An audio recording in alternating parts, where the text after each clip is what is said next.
Père Régis Char, bonjour, vous êtes curé à Vaux-en-Velin. On vous retrouve sur un site un peu historique. C'est le site de la chapelle du Pont des Planches qui a tiré sa révérence au mois de décembre. Et donc c'est ici même que nous allons construire cette église Saint-Thomas. Ici, il y aura donc le campanile, un signal sonore et visuel. Campanile qui est donc un clocher près de l'église. Ici, donc, tout l'espace d'une église de 400 places, avec à côté des salles de réunion, de rencontres, pour tout ce qui se passe dans une église quand on veut faire église ensemble.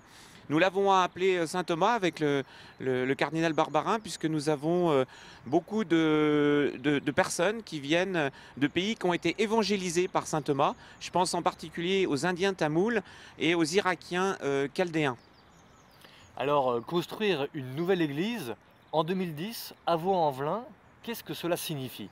Alors ici, nous sommes au centre-ville de Vaux-en-Velin qui n'est pas encore fini d'être construit, puisque prochainement ici, il y aura donc deux nouvelles rues qui vont entourer l'église Saint-Thomas et d'autres immeubles qui vont se construire auprès de ces deux rues. Et au cœur de ce centre-ville tout neuf, nous aurons donc une église neuve. Mais si nous la construisons, c'est pour bien entendu faire église, faire communauté ensemble, et c'est-à-dire annoncer, servir et célébrer sur le territoire de Vaux-en-Velin avec l'ensemble des chrétiens. Et pour cela, nous avons besoin d'une église qui soit adaptée à l'aujourd'hui de la mission. L'Eucharistie, bien entendu, qui rassemblera tout le peuple de Dieu, mais pas seulement. Tout ce qui peut se vivre dans une église, tous les rassemblements des moins de 8 ans, des enfants, des jeunes, des aînés, et puis toutes les agapes, toute la fraternité que nous vivons, en particulier avec tous les migrants qui souhaitent eh bien faire la fête après telle ou telle célébration, tel rassemblement ensemble.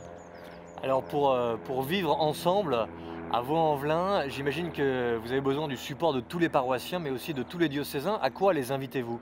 Nous avons bien entendu besoin de tous les diocésains, en particulier tout d'abord par la prière.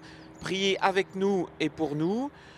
Pensez à nous, et en particulier je pense aux paroisses marraines, aux 6 paroisses marraines, et de venir en particulier le 30 avril pour la première pierre en présence du cardinal Barbarin, afin que nous puissions ériger dans les semaines et les mois qui viennent cette église, puisque les travaux ne vont pas tarder à commencer.